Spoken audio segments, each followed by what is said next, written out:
part of our tradition. And sad that we're not sitting by the fireplace, but we can pretend, right?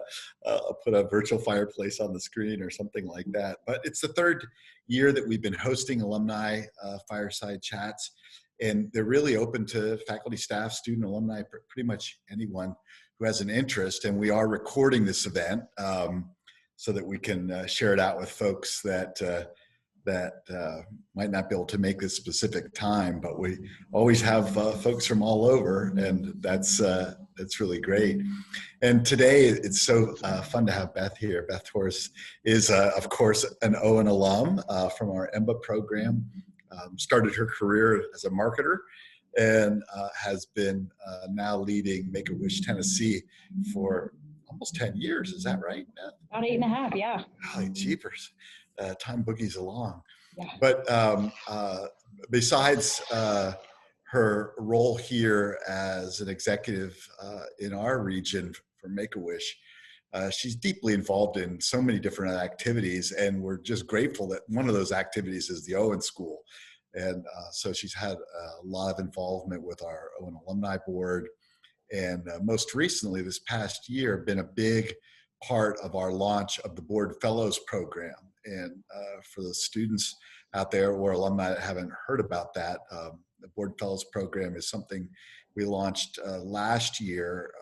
It had, I shall say, it kind of had existed in a somewhat nascent state for a long time. So some alumni might remember something like it, but through some really great work of our Center for Social Ventures and Kathleen, who spent a lot of time really bringing it to life, it's a much more formalized and rigorous program where we put Owen students onto a non-for-profit board for a year as part of a program where they get to learn a little bit about what it's like to serve on a non-for-profit board and the governance structures of non-for-profits. And I think selfishly we hope as the Owen School that we maybe give them a bit of a bug for doing that later in their career more, because we see it as a huge way that we give back as a Owen community to our communities wherever our alumni are.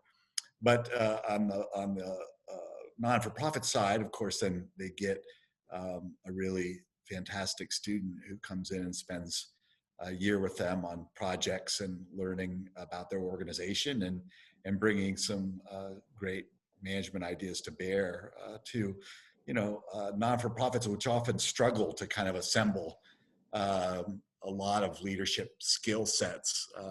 So it's a really great way to be involved that way. And Beth was a big part of that launch. And those of you who were around last winter when we were launching it know that she was a speaker for that event, and we were grateful for that. And so our topic for today really is around this issue of nonprofit leadership and thinking about that in her career. And so welcome, Beth. Thank you. I'm excited to be here. And those of you who have been watching the board, Kathleen has joined us. And if you want information on that, Board Fellows, she's the driver behind this. So I'm going to publicly thank Dean Johnson and Kathleen for leading this charge. I'll start by saying on the Board Fellows, one of the things that will happen is you're going to graduate from Owen and nonprofit boards are going to start hitting you up. They're going to hit you up because you have a great network, because you've got a great education. And one of the things that I shared with both Kathleen and Dean Johnson is if we don't train you, you're going to get on these boards and you're going to struggle. And I wanted us to be the school that cranked out the best nonprofit board members. And I didn't want you guys to be the ones that they turn around and go, where the heck did we get this guy and how did this happen? Huge fan of the Fellows Program and the work that Kathleen's doing. Sarah Quigley, who's on the call as well, is currently one of our Board Fellows. She came and joined us on the weirdest year ever. And so we're grateful for that support. If we were all together by the fireplace chatting, you guys would control the dialogue here. We would talk about what you want to talk about or things you were hoping to get out of this conversation. Since we don't have that luxury, I'm going to start, but feel free to interrupt. And if you want to take this conversation in a new direction, I want you all to do that.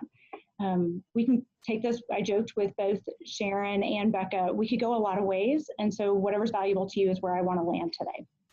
I'm going to start by giving you a little background on me and a little background on Make-A-Wish and see where that takes us. I ended up working in nonprofit by accident. And usually people say, how did you get here? It was the most crooked, windy road ever. But I graduated undergrad with a history degree. And I really thought I was going to go to law school. And then I started dating a guy in law school, and he was a miserable human being, really miserable. And aside from the fact that he complained about every class he was taking and every movie we went to see that had a court scene, he ruined for me. I came out of that knowing I was probably not going to law school. And I remember calling my parents and I said, okay, so I don't want to go to law school anymore. And my dad said, well, what do you do with a history degree if you don't go to law school? And I said, I have no idea, but I'm going to move home and we can figure it out together. So I did. I moved home and I took my first job in sports marketing. And like most jobs that look really cool on paper, they're really hard and they don't pay well and they kind of suck. But I had a lot of fun doing it, and I got to meet great people and see great things. And I got to watch when athletes compete, how powerful it is. And I never saw that correlation between competition and business until I started working in this space and really got hooked on sports marketing. Did it for 10 years with Reebok. Great. If you can ever have the opportunity to work for a number 2 company, do it. It's like the best place to see innovation. And when you're working for a number 1 company in an industry, they are all about defending that spot. You start working for a 2 or a 3, it's open. You can do anything you want because they just want to fight to get that number 1 position. So the luxury of watching people who were scrappy and creative. And I was with Reebok when they signed the very first all-league agreement with the NFL. And some of the stuff that we watched in that was they went to the Players Association and said, you guys want this deal and we're going to make it good for you. If you're a Reebok athlete and we sign this deal, you get a percentage of every jersey we sell. If you're not a Reebok athlete, you want to be a Nike athlete, you want to be an Adidas athlete, go ahead. But you don't get a dime from your jersey sales. And they got real creative on how they got the teams and the big players to come in. I'm a Chicago girl. So at the time that we were doing this, Urlacher was the number 1 jersey being sold for the Bears. And Urlacher was a proud Nike athlete. So imagine that he didn't see a dime from those early sales. To boot, we had an hour before and an hour after that they had to wear Reebok no matter what they were doing press-wise. And if they wore a Nike or an Adidas logo, they would get fined. And so one of the jobs I had was I had to watch all of these pregame and postgame interviews, and anyone who wasn't wearing Reebok, I got to report them. I'm a total narc by design. So spent 12 years doing that. My last 2 years in sports marketing were soul-sucking. And I worked for a horrible organization with horrible structure, no plan, no strategy, and decided during that time that when we shut everything down, and we did, we shut down an entire organization, which I hope nobody ever has to be part of, and told my parents I wanted to go into nonprofit now. So my dad's watched me make one bad decision, right? I graduated with a history degree, and he's like, oh boy. And then I said, I'm gonna go work in nonprofit. And he was great, a really bad idea. And I moved from Chicago to Nashville and took my first job in fundraising in 2007. And it was so easy. I would go meet with people and say, we're doing great work. Do you want to support us? They'd write a check. I'd go back to the office and then I would do it again. And then in 2008, everything flipped upside down. And we watched it. We heard people say, the economy is going to tank, things are bad, people aren't doing well, but we weren't seeing it. Because as it turns out, nonprofits are about 6 months behind whatever change is happening economically. So if I was still in your budget corporately, or you were still going to give to me in your personal, you did for 6 months into that downturn. And then everything got tricky. And at that point, my boss was also someone who had come out of corporate America. And we sat down and said, we got to do this differently. It's not okay for nonprofits to go in and say, Dean Johnson, give me $25,000, and then I'm not going to see you for a year, but I'm going to come back in 12 months and ask you to do this again. We had to start approaching it like a business. You have to engage people. You have to show them what you're doing with their money. You want them to be part of this process. And so we changed everything into this relational fundraising. And we looked at them, we still do, as investors. So about this time, I go back to Owen for the executive program. And the biggest difference between the executive program and the day program is we worked full-time and go to school full-time. So it was a little bit crazy for 2 years, 09 to 11. And when I graduated, I got a call from a headhunter. And some of you have heard this story, but one of the things I learned at Owen was I didn't want to be the CEO. I was certain of that. What I wanted to be was someone's number two. I loved nothing more than when someone came to us and said, here's my idea, and my job was to make it bigger and better. But I was not really great at coming up with the original idea. So I graduated and I knew I wanted to be someone's number two. So this headhunter calls and she says, would you consider a CEO position with a mid-sized nonprofit? And I said, no, but thank you so much for calling. Can you tell me who it is? She said, I can't. It's a blind search, but your name's come up a few times. We thought it would be fun. I go, I'm totally not interested. But if you see something that looks like this, a solid number two, call me back. So she calls me back a couple days later and I said, do you have a number two job? She goes, no. The search committee really wants to talk to you. And they said, if I told you who it was, you'd apply. And I said, great. And that's when she said, it's Make-A-Wish. And if you know anything about Make-A-Wish, even the tiniest thing, you know that there's magic involved in this. And what I remember saying is, shit, now I'm gonna have to write a resume. And I went home and I updated my resume and I submitted it. And I called her and I said, if it doesn't work, it's okay. Like, I don't think this is the right position, even though the company is cool, but I'm interested. In the middle of the conversation with the search committee, a search that went from October to February, by the way, one of the board members stood up and said, we want to be huge. And I said, what does that mean? And he said, we want to raise more money, we want to grant more wishes. And I told him, I've been looking at your financials and you've been growing at an average of 2.5% a year over the last 5 years. There's nothing about this that says you're in growth mode. And he goes, but we want to be. And I got in the car after that interview and I called a friend of mine and I said, I want this job. And what I wanted to be and what I realized I could do then was we had a simple mission. We grant wishes and we raise money to grant those wishes. And that was all I needed to know. We could make it bigger and better and more fun. So I took this job 8.5 years ago at a staff of 6 people. We were raising about $1.5 million at the time and granting almost 100 wishes a year. Okay, pre-COVID, we were on track to have about a $3.5 million a year. We were going to grant about 180 wishes. And our pipeline was one of the best in the country, which meant we were taking referrals in and cranking out wishes faster than almost any organization in Make-A-Wish across the country. Wishes before COVID were really anything you wanted. They fall into 5 categories. So I wish to meet, you want to meet a celebrity, a star, someone that you are excited about. I wish to have room makeovers, computer gaming systems. I wish to go, travel wishes. We could send you anywhere. I wish to be, which are always special wishes to us because that was our first wish, and wish to give. We're starting to see kids who want to give their wishes away.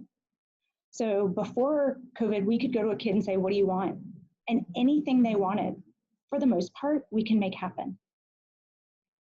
If a kid came to us and said, I want to go to Paris, we would put together a Paris trip, flight, room and board, spending money, all the things covered, passports covered by us. We send a wish kid, 2 adults, all the kids in their family under the age of 18, and they all go to Paris. And we plan their itinerary for Paris. So back in March, we started to see COVID pop up overseas, and we started canceling some wishes. We had 4 kids that were supposed to spend spring break in Japan, and we said, let's just postpone it, we'll wait. And then it started to hit our country, and everything starts slowing down. So now when we go to a kid, we say, what do you want? And you can still say Paris, but what we're gonna tell you is you're gonna have to wait a while, and we're gonna wait with you. We're super excited to do that. If Paris is your one true heartfelt wish, I am with you. But if you want your wish sooner, you have to help us find something that we can do safely. So right now, wishes are gaming systems. We're doing a lot of computer systems because kids want access to their friends, and this is what it looks like. We're giving away a lot of puppies. We just had a kid who wished for a Bernedoodle. And if you haven't seen a Bernedoodle, Google that later because it'll make you the happiest you've been. We're really watching kids get creative. We have a little girl who is active in chemo right now. She'll finish her chemo probably in November or December, And her wish is to have a party in a castle where she can play hide and seek with her friends and family. And we're going to be able to do those wishes right here, right now, because we can control the risk. So that's where we are as far as business. We're still granting wishes. Some of you have noticed we are back in the office. I was saying earlier with Sharon and Becca, we are 10 people here in Middle Tennessee. And the thought that went into getting 10 people back in the office during the time of COVID, I have great empathy for any company that has more than 10 people. We looked at everything from how do we make sure that the environment is safe to making sure that our staff felt safe. We wanted to be a second place you could go that was just like home, that you could relax and be yourself and be comfortable, but still live and do the work you want to do. So we're back, we're granting wishes, and we're excited about the opportunities that are coming through this. We've had a chance to revamp everything because we slowed down so much. So all of a sudden we're rewriting how we grant wishes and how we make each wish special. We're granting a wish in 3 weeks for a playhouse. A little girl wants a playhouse in her backyard. Originally had wanted a Disney cruise, but as you can imagine, we are not putting any kid on a cruise ship anytime soon. So she changed her wish. She's getting a playhouse, and we're working with a local real estate agency that supports us financially, and they're going to have a closing with her. So they're going to pop up a table, she's going to sign documents, and they're going to hand her the keys and do the whole presentation like she's getting her very first house. So there are things that we get to do now that are just fun because we're focused on what we can do here in Nashville. All right, did that give you guys enough time to think of some things you want to talk about? Do you have questions?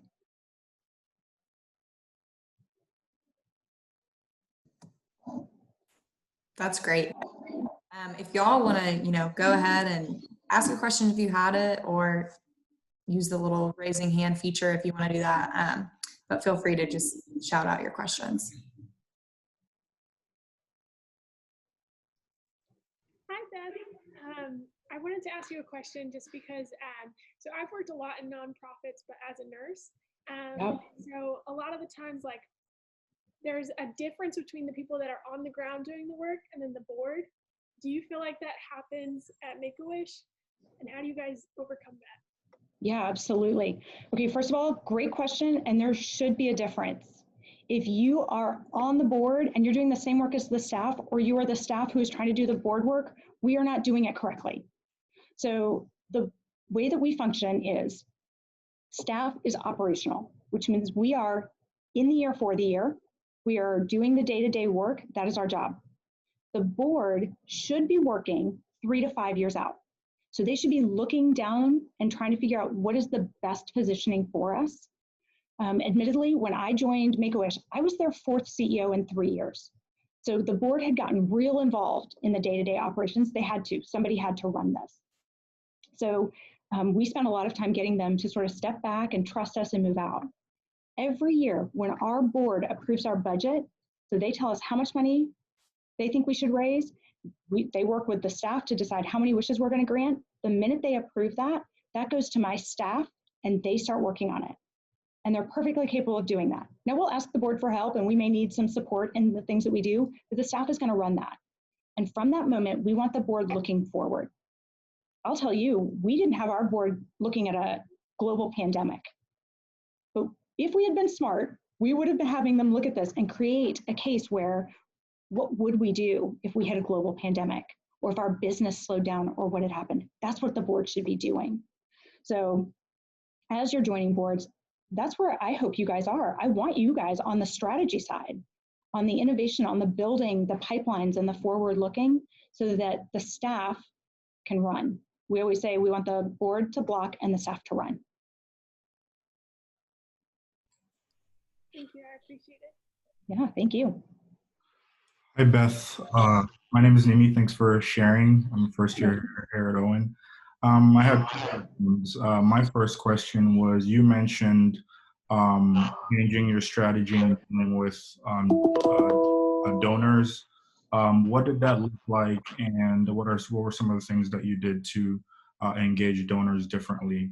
And my second question was, you sound really passionate about Make-A-Wish, how do you deal with the difficult parts, maybe when you're dealing with kids with terminal illnesses, and maybe even having to tell them that you're not going to be able to grant their wish, maybe due to COVID or anything like that? How do you deal with that part of the job? Yeah, thanks for the question. And thank you for being a first year during the weirdest year ever. I'm going to answer the questions backwards because the answer is almost the same. The hardest part of my job is that we do lose kids. Now, 80% of our kids will go on to survive and thrive and have really amazing lives, but we are going to lose them. And there's absolutely nothing worse. What I'm going to tell you is, in that moment, people want to be seen and they want to be heard. And as humans, we sort of shy away from it, right? We don't want to talk to parents that just lost a child, or we don't know what to say, or we're scared we'll say the wrong thing. And what I've learned is they want you to say anything, because any outreach at that point is a show of human connection, and that's what they need. The other thing that we have the luxury of doing is we get to honor them and their legacy, right? One of my favorite wish kids of all times is this sweet girl who had a brain tumor named Janaea, and Janaea wished to go to Hawaii. So we sent her family from Nashville to Hawaii. She had a beautiful week, and she lost her battle with this brain tumor. And at the funeral, there were so many people who talked about her wish. And I was talking to her dad afterwards, and I said, I have to know, like, why was the wish such a big part? And he said, had my daughter not had a brain tumor and had not asked to go to Hawaii, we're not entirely sure my family ever would have left this county. And that wish for her and for her family was transformational. So we get to celebrate those moments with the family. We get to be there for them to say, if you want to plug back in with us and share your child's story, we'll make sure that that legacy continues. The same thing goes for how we shifted donors. It's relational, right? It's not just asking for the money, it's sharing the stories. It's showing them the purpose of what we do, and not just one time, but are we communicating with them through newsletters, through phone calls? Are we keeping them connected to what we do throughout the year? And as we make changes and have tough conversations, are we proactive about it? What I think made our lives so much easier through these COVID challenges was my staff that works with wish families talks to those wish families monthly. Now, the wish families don't have to know that. We require that of our staff. We require them to pick up the phone and have a conversation with them every single month, to check in, to ask them if things are still on track for the wish, or if they want to change their wish. All those conversations give us points of contact and information. To the family, we hope it feels really natural, right? It's just their friend Lauren calling them every month, or their friend Emily calling every month. With donors, it's the same thing. Are we talking to them, or are we only talking to them when we want money? So when we're tracking metrics for our development team, they always have to, we're tracking the money, right? I want them to raise it. That's an outcome. We're super excited. But they can't actually control what money they get. They can control how many people they talk to, how many meetings they have, how many points of contact they make. And that's what we track as a leading indicator of success. I can tell you, if a development person's not talking to their donor base, when we call them in crisis and say, COVID has just hit, but I still want to grant wishes, can you help me? Those people aren't going to take the call.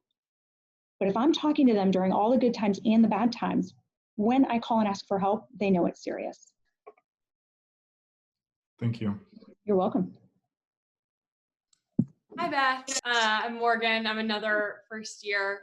Question for you is that I'd love to hear, I know I'm from Franklin, Tennessee originally, and I know Nashville has a huge base of nonprofit organizations. So I'd love to know, kind of, you've been with Make-A-Wish for a while, what y'all's strategy is to get a big portion of the Middle Tennessee community on Make-A-Wish. I know it's a great organization, so it's not as hard to push, but anything specific?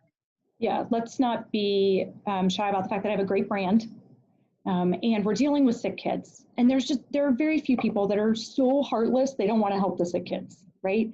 So some of this is going to be easy for us to get the momentum, but the expectation is also higher. So they do expect more of us. They expect us to be better partners. For us, the first thing that I remind everyone, our board and our staff, is there's plenty to go around.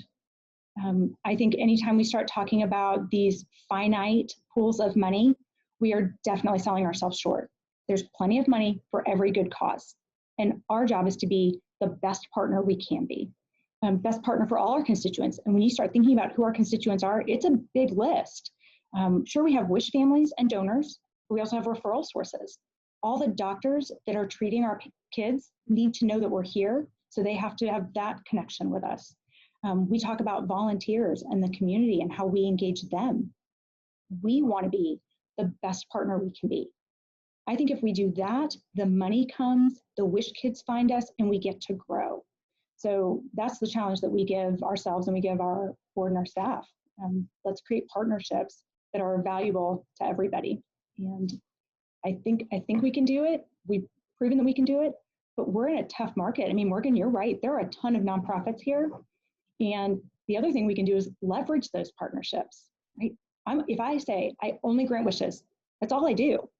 And a family comes to us and says, I need help paying my phone bill, or I need a place to stay. If we know the resources to send them out to, we're building a bigger network of support for those wish families, and the services are getting used, which we're hoping happens. I believe Dean, question. Yeah. Thanks for joining us, Beth. And actually, a family member of mine benefited from Make-A-Wish in Texas, but it's an organization that's really close to my heart. One thing you said that resonated with me was how you always saw yourself wanting to be the second person, not the person in charge. And I oftentimes find myself saying exactly the same thing. Yeah. I'm curious, like, what was that jump like for you to become the top person in an organization? How have you managed that? What have you learned? Do you like it? Do you wish you were the second person? Anything you could share would be great. Sure. So joke's on you. You're probably going to end up CEO somewhere. I'm just warning you. Yeah, I think that for me, it was understanding that being a number two, that's the service of others, being in service of others, can go in a lot of directions. So what I ended up realizing was I may have the title of CEO, but I work for my staff, right? My primary job every single day is to make sure they have the resources they need to be successful. I work for our wish families. And I think even in the for-profit world, the who you serve makes it easier to take any role, because you start to understand it's not a hierarchy. It's not just that the CEO sits there and pushes down. If it's a good, healthy environment, it goes in all directions. We've worked really hard. My staff is a group of very young women, women who probably in most companies wouldn't have as loud a voice as we give them here, because the other thing that I hope we're coaching is how to be a good employee. I don't care if you work nonprofit or for-profit. You should be competitive wherever you are. And if I can teach them now to be stronger voices, to speak up for what they need, to ask for help when they need help, I hope that they'll go on to do bigger and better with other organizations. So the mind shift for me was not title-based, but who am I supporting? Who am I really giving my thought, my time, and my energy to? And that's made it a lot easier. Now I look back and think, why the heck would I want to be someone's number two when I could have the decision making? But I just didn't. I needed to know that the work I was doing was making something better. Welcome. I love that question. Thank you, Daniel. I was going to ask something that's kind of related to that, but a little bit different. I'm curious to hear like how you think about motivation, because you obviously like have to motivate a team that's really small to do a lot of work. And there's like an intrinsic motivation of what you guys do is good, but still like being in growth mode is hard. So like, do you think about motivation? And if so, like, what's your kind of approach to leading a team of employees and volunteers and donors? Yeah. Okay. So motivation, huge, right? And I would love to say we just hire well. And so everyone comes here really driven to help. I don't care how driven you are. There's times that you just need some external shove in the right direction. So a book that I am a big fan of is Radical Candor. And the concept is so dumb that I cannot believe, one, that someone had to write a book about it, and two, that I had to read the book. So the concept is that you build trust and then give honest feedback. I mean, duh, right? It's like the dumbest thing I've ever read, but it's true. And so you spend this time investing in your people. In the nonprofit sector, we don't spend a lot of money on personal development. It's one of the reasons I encourage people to get jobs in corporate America. Even if they're like, I want to work in nonprofit, I'm like, don't do it. Go work where they'll invest in you, where they'll teach you how to use Excel and PowerPoint, and they'll give you presentation classes, and they'll really invest in you, because we don't have those resources right now. But what we do try to do is model behavior that we want. So my senior staff is definitely held to a whole new level of, if we expect something from our staff, we model it first, then we ask them to do it. Tiny things like wearing a mask. Our rule in the office is, when you're sitting at your desk, everyone is socially distanced, you don't have to wear your mask. But the minute you stand up, I don't care if you're going to the bathroom, if you're getting water from the kitchen, if you're grabbing a snack, you throw that mask on. Now, the water cooler is legitimately right outside my office. I could pop out there, fill my glass, sit down, nobody would ever see me, it was no big deal. But one of the things we talked about is, I will wear my mask 100% of the time when I leave that desk, so that they know I'm taking it seriously, and that I don't think I can get away with it because of who I am. Even though that water cooler is so dang close, sometimes it's harder for me to find my mask and put it on than just get the water. So the motivation that we work on is recognizing publicly. We definitely give people honest feedback, and sometimes it is hard, but if you can care enough to confront and give that feedback, people crave it. I crave it. You probably want it. You don't want people to be like, oh, it's a really good idea. And behind your back, they're like, that totally sucks. Caitlin's crazy, right? You want them to say to you, I think it's a nuts idea, but talk to me more and let's see if we can't figure it out. So radical candor, modeling behavior, huge for us. And then for us, it's tiny things. Next week, we're doing a virtual national conference. So normally my whole staff wouldn't go. Senior staff would go and frontline staff would stay here, but we're all going to get to do this.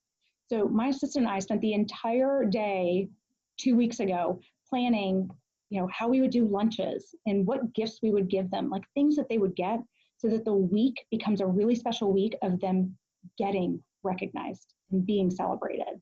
And that part's even more important right now. And when we were far apart, we did it all, right? We did the virtual happy hours, we did the social time together as a staff, because people need it. We all need it. Thank you. You're welcome. Hi, Beth. I'm Jack, a first year. I was wondering, what direction do you see Make-A-Wish going in the future, like post-COVID? Like, do you see more virtual wishes being done, or expanding beyond kids, like doing wishes for adults? Like, what kind of changes do you see? Oh, Jack, I feel like maybe you were talking to the CEO of Make-A-Wish America. Richard Davis is our current CEO. He's the former CEO of US Bank. So he joins us right before. He's been with us a year and a half. And we just had this conversation. He pulled the CEOs together. There are 59 of us in the US, pulled us together and said, what do we do from here? So a couple things I can tell you for sure. Across the country, there are 32,000 kids waiting for their wish today.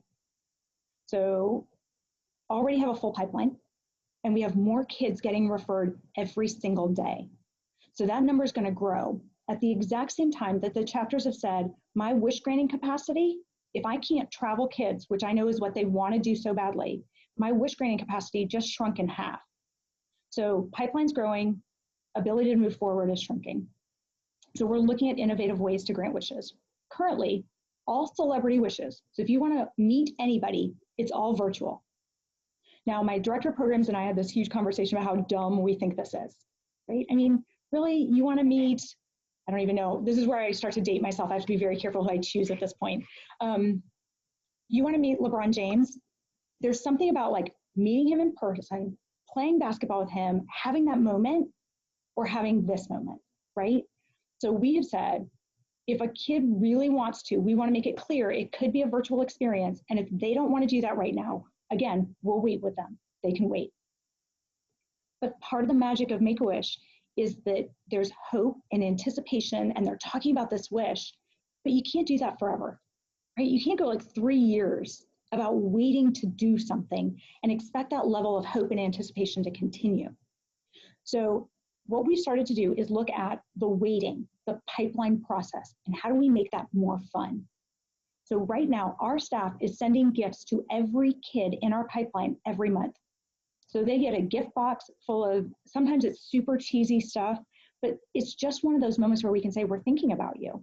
Because we think if we invest in the waiting, the longer they have to wait, the more fun it can be, and we can make that part enjoyable. I don't see a point that we change our mission in extending the ages.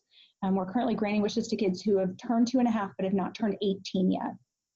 But I do think we're going to have to give grace for those kids who get referred at 17 years, 364 days. they're going to need more time in the pipeline. So we'll have to extend that and give grace to them. I do think we may see some discussion about what conditions qualify. So we can control the input on the pipeline. I'm not sure if it's a smart conversation, but I think it'll be out there. But we're looking at the process soup to nuts, from referral to granted on how we can change it. But it's a real, we were talking about, this is a multi-billion-dollar problem for us right now. 32,000 wishes at a wish cost of averaging $10,000. And I haven't even gotten into overhead yet. So that's not paying for a single staff member, rent, buildings if they own them, any of that for the chapters. So it's a real conversation. Awesome, thank you. You're welcome.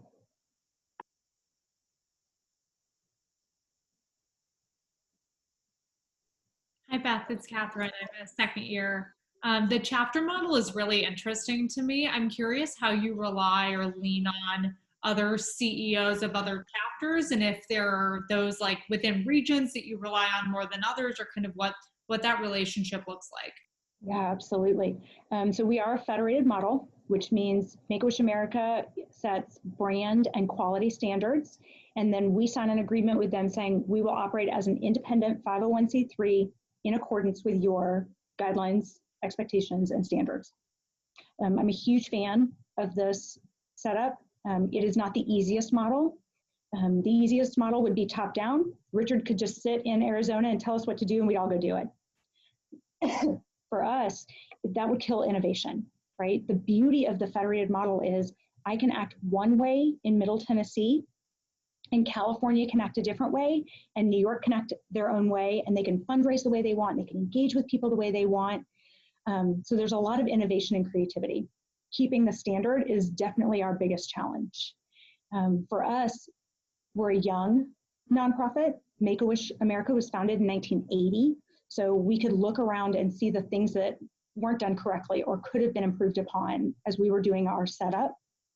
There are 59 chapters across the country, and I would say my favorite conversations are peer-to-peer with those CEOs, the other people who are doing what I'm doing on a daily basis.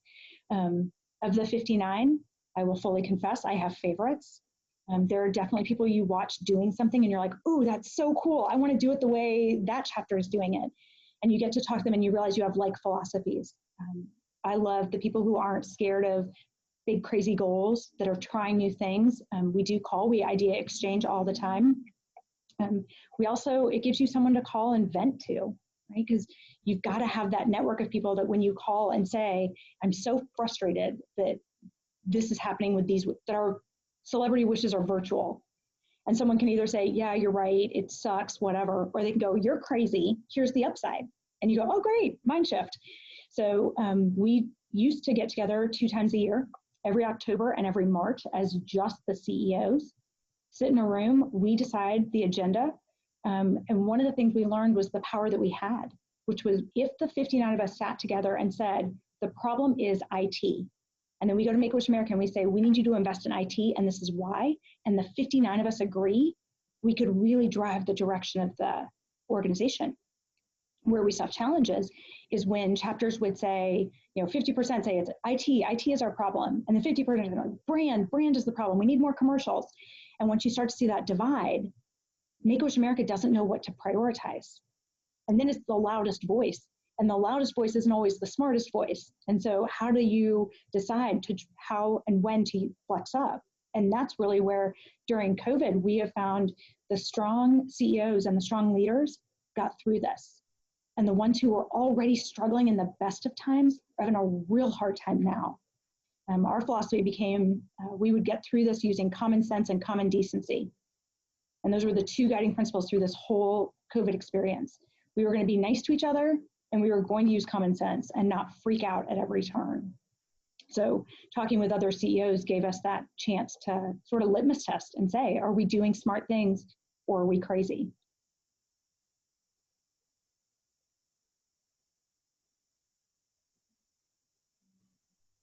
Hi, Beth. I had another question.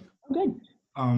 What is your donor strategy? Is it a few donors that give a lot, or is it a lot of donors that give a little? And are you employing any strategies, maybe taking a playbook from, say, a corporate marketing standpoint to achieve your donor goals? Yeah, so we definitely segment our donors. This is where I confess, if any of you have $1 million kicking around that you want to give, I'm going to take it. I really am. But I love the power of the small gift, right? Small gifts to me are indicators that you're interested in what we're doing. So if you give us $25, I know that you care about me, and I don't know if that's all the money you can give or if it's a test to see what I do with your $25. All of those things are great opportunities for us to test. In our office, the strategy is we have individual donors, corporate donors, and foundations. So we only take private money. No federal funds come in here, except for PPP money, which I took gladly.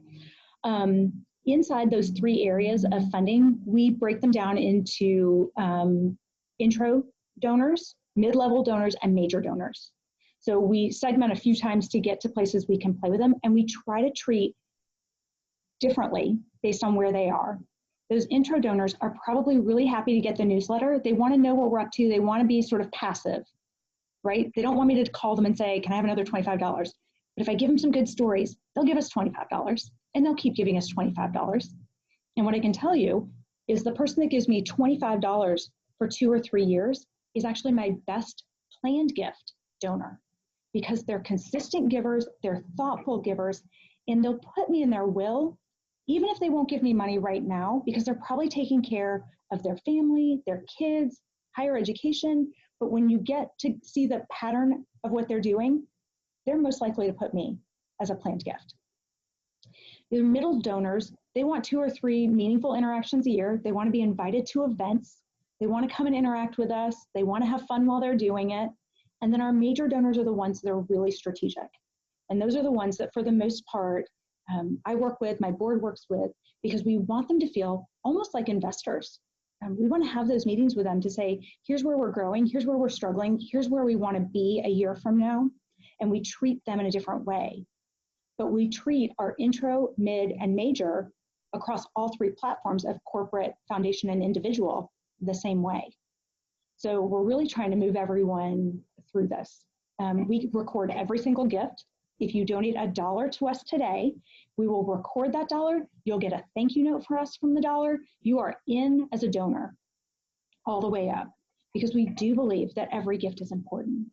My favorite story, we train our development team to really believe that, right? I don't care how big the gift is. You're not a better donor if you give me $1 million than you are if you give me a single dollar. So we have this really young girl working development. Thursday afternoon, it is dark, she is getting ready to leave, and the phone rings, and this little old lady calls and says, can I make a donation? And Grace says, sure. And the woman goes, well, how much money do you need? And Grace said, listen, any gift that you make is meaningful, and anything you give us, I promise you, is going to go and be spent in a way that forwards our mission and grants wishes. And the woman says, thank you so much. I'm going to write you a check and I'll put it in the mail. And Grace gets off the phone, packs everything up. She's headed out the door, and she goes, I just talked to a really nice lady who's probably going to give us $100. I said, great. Thanks for taking that call. And 4 days later, a check for $25,000 showed up from this woman. And Grace was like, holy crap. I totally should have taken this more seriously. And we were laughing. And I'm like, you said what anyone would say, right? There was no need to pressure her. The woman opted in. She called us. Grace wanted her to know we would appreciate anything you gave. And so, the thing you have to remember is you don't know who you're talking to. And it's true in business too. You don't know if you're sitting across the table from a billionaire, from a guy who's got his first job. You don't know what they're made of, what they want to do. But if you talk to them, you'll learn it. And that's what we have really discovered through relationship fundraising, is to talk to them. What is your intention? What do you want your legacy to be? How can we help you see the beauty and be part of what we do? And we work on developing them. Thank you. You're welcome. Beth, one question we got submitted before the fireside chat, and I'm just going to read it.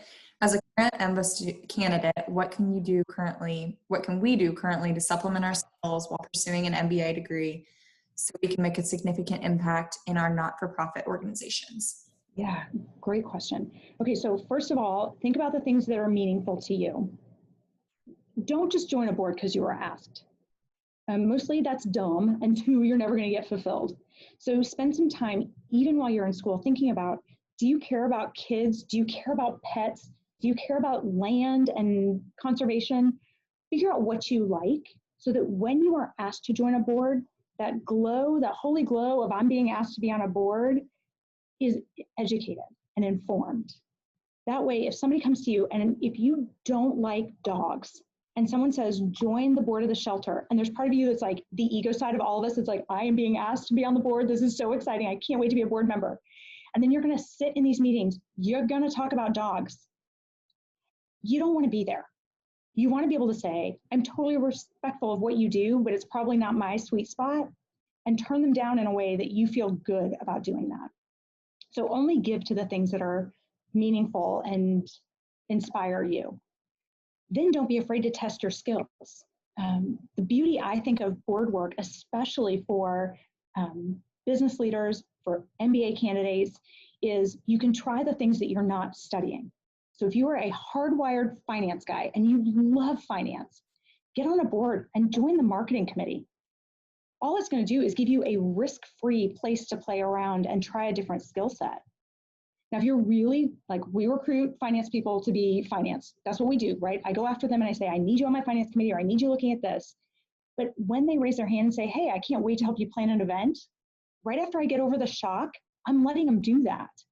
So don't be afraid to use those boards to test the other skills, the skills that you aren't using every single day, because anything you do is going to move us forward. Any risk or any perspective you give is valuable.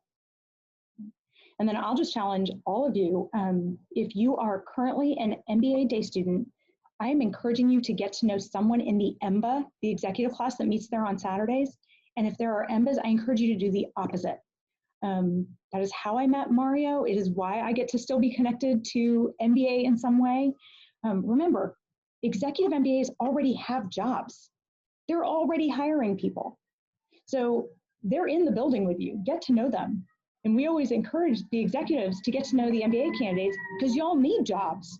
And it would be so much easier if we just met everybody and got them placed. So take some time and get to know the other disciplines that are happening in the same building.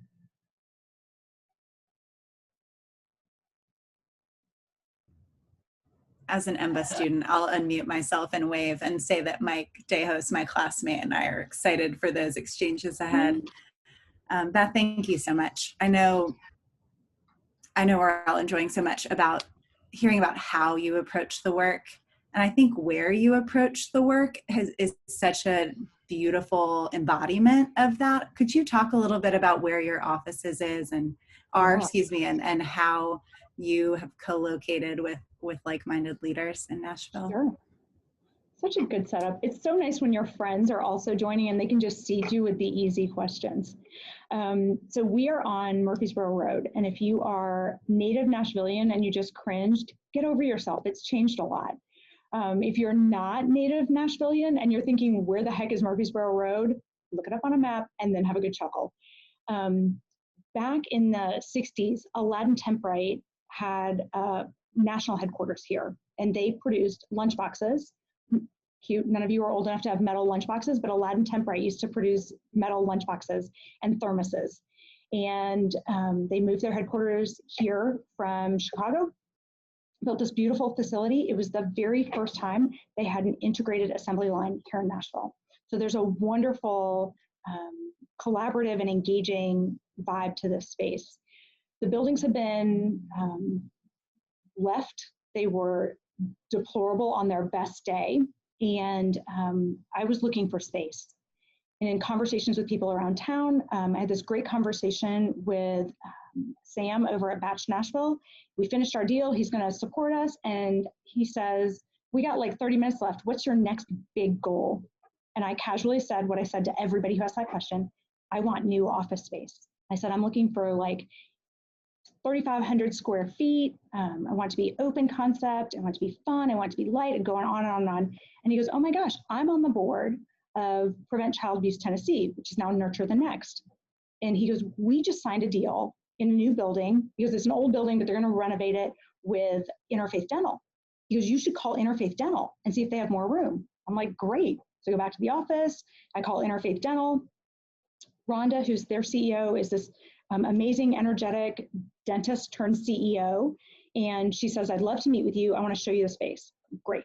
So I meet her at her office. She drives me down Murfreesboro Road, and I'm driving down Murfreesboro Road saying, hell no. There's no way I am bringing my staff into this building on Murfreesboro Road. Then we pull into the parking lot, and it is rainy, and it's muddy, and it's a disaster. And I'm thinking, nope, this is never going to happen. We get out of the car, and we start walking to the building, and she goes, we're not going in today. I go, okay, why not? She goes, they're removing asbestos.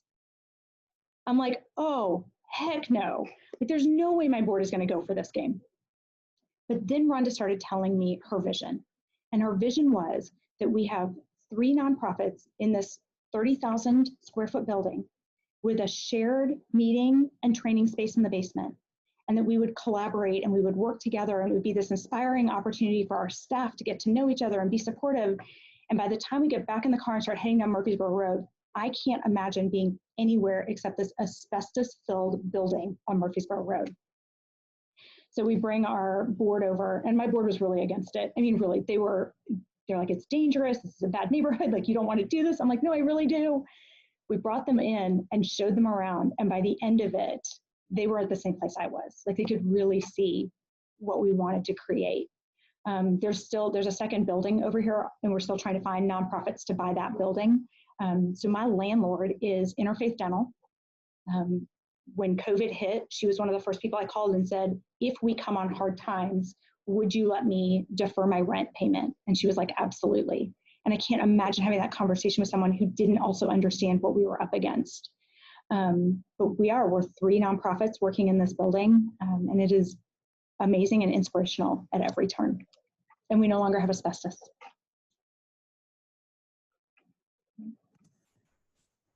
Probably have time for one more question.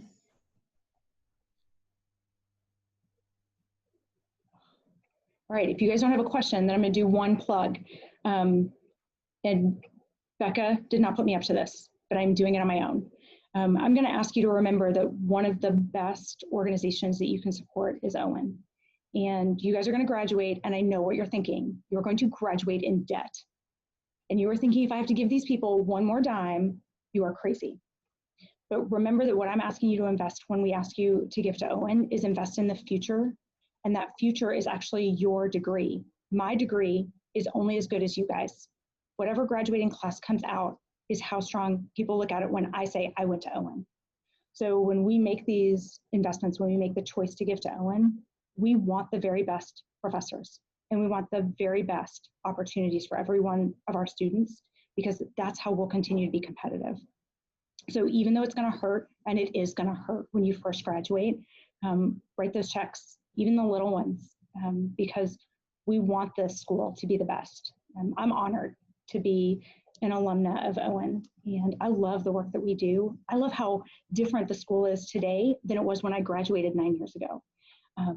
The growth that you guys are creating and the innovation that's coming out is powerful, and it only happens because you have alumni who believe in what you guys are doing. So while you're thinking about where to give your time and your money and your energy, don't forget about Owen, and know that we're all grateful that you guys are with us right now during these crazy times. And I watch how Dean Johnson and the team flip to a virtual format, and it wasn't easy on anyone, but they did it, and we're grateful for you guys. So thanks. Well, thank you, Beth. You've given in so many ways, and we're deeply grateful. You've given, of course, of your time and talent and fortune, but more than anything, your passion that you bring every time that we are together is just amazing, and we're so grateful for that. Thanks for spending some time with us at the Fireside. Thank you, super fun. Next time, I promise we'll do it in person. All right. All right. Bye all. Thank you so much. Thank you all. Thank you, Beth. Oh my gosh, thank you. Kathleen, are you doing okay? I am. Thank you for your kind words. I'm sorry that I was late to the party, but Oh, please. grateful for the celebration.